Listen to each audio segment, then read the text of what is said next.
In case you haven't heard yet, Sony killed off Blu-rays, and I am so pissed off about it.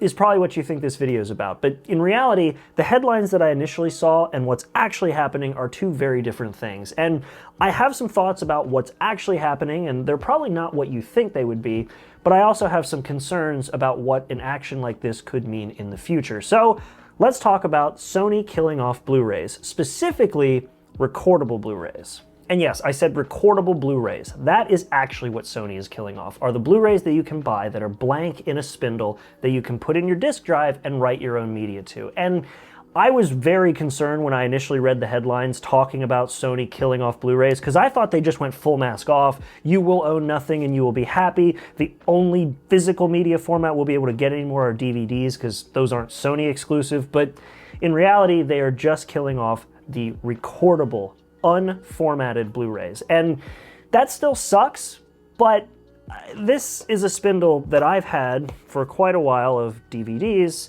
and let's see if the camera will pick it up. Ooh, look at that dust.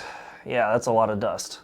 Yeah, so even though I'm still a huge advocate for owning all of your own TV shows, movies, and music on CD, Blu-ray, and DVD, I have not actually written anything to a physical disc in a very long time. This spindle actually just has a bunch of old OS discs that I used to write myself when I was starting my old Apple computer collection, and nowadays there are so many adapters and alternatives for USB or flash storage that's much more reliable than things like spinning hard drives in 20 to 30-year-old computers. So while I am still a big advocate for physical media to purchase your content, I really don't feel like it's as big of a deal that they are killing off readable but writable discs. Because here's the thing, for me personally, I believe that you should be able to purchase and keep the content that you've spent money on.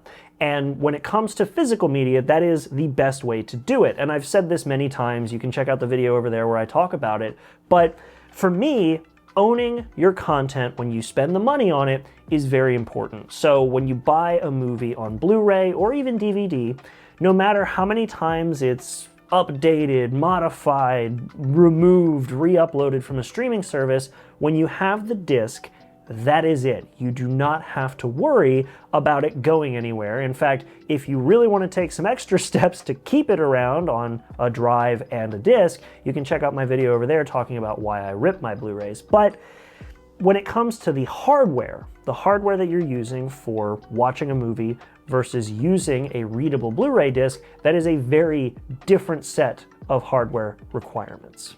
If I go to the store and buy a Blu-ray, which is getting harder to do nowadays, all I have to do when I come home is put it into a Blu-ray player that has been made anytime in the last roughly 2 decades. If it's a 4K Blu-ray, I need a 4K Blu-ray player, but even then, one 4K Blu-ray player can play a standard Blu-ray, a DVD, and a 4K Blu-ray. So you need one player depending on the kind of disc you're buying. But what happens if you buy a blank spindle of Blu-rays? Well, first things first, you're going to need a PC, because if you throw a blank Blu-ray into a Blu-ray player, it's going to have no clue what to do. Second, that PC is going to need a Blu-ray player. And not just Blu-ray players, but disc players in general have become way less common in any kind of PC. In fact, according to Forbes, last year in 2024, less than 5% of all PCs that were sold had any kind of disc reader in them. And third, you're going to need software that actually supports burning Blu-rays. So with those requirements in mind, you are looking at a PC that is in the lower 5% of all PCs made and sold in the last year. Or you're going to buy an external Blu-ray player, which also has to have read and write capabilities, which makes it even harder to find. And of course, you're going to need the software, which, if you know what you're looking for, great. Otherwise, you're going to go to one of those websites where the bigger the download button, the sketchier the actual link is going to be. When it comes to my opinion on Sony killing off the sale of blank Blu-rays to consumers, that doesn't particularly concern me, just because it's such a niche thing for anybody to want to buy blank Blu-rays and write to them, because most times you're not going to be putting any kind of content on there, at least not legally, unless you want to redistribute your own, which I don't recommend.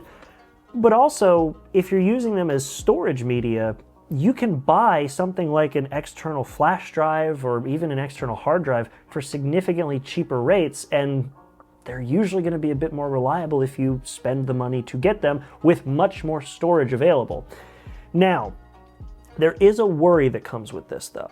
The biggest reason that I can see for Sony killing off the sale of writable Blu-rays to the consumer is because it was no longer profitable.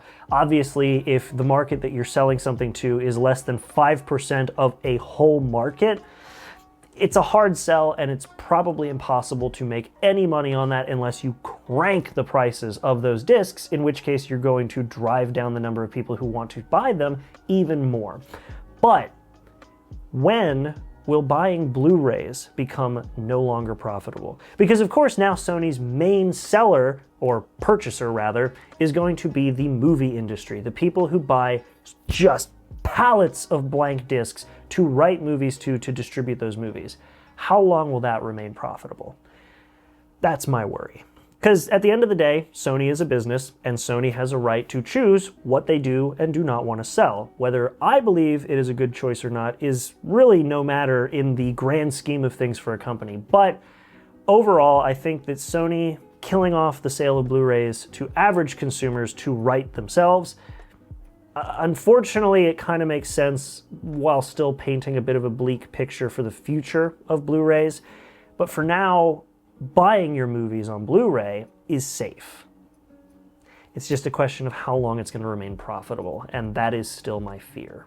But either way, though, I'm curious to know your thoughts, because I feel like my opinion on this is probably different than what some people thought, considering how hard I've fought for owning physical media. But in this instance, I think that logistically it kind of makes sense. But what do you all think? Let me know down in the comments. Do you agree with this decision? Do you disagree? Do you kind of see it coming? You think it's inevitable, or do you want to keep fighting that fight for physical media? All those things, leave them down in the comments. And on your way down there, if you like this video, can't finish my words for some reason. If you like this video, leave a like. Go ahead and subscribe if you want to see more content like this. It's a bit of a shorter video, but this is just one I wanted to address because, well, the article titles and the articles themselves told very different stories, and I wanted to dive a bit deeper. But either way, hopefully you enjoyed this video, and if you did, I hope to see you in the next one. Until then, thank you again, and I'll see you there.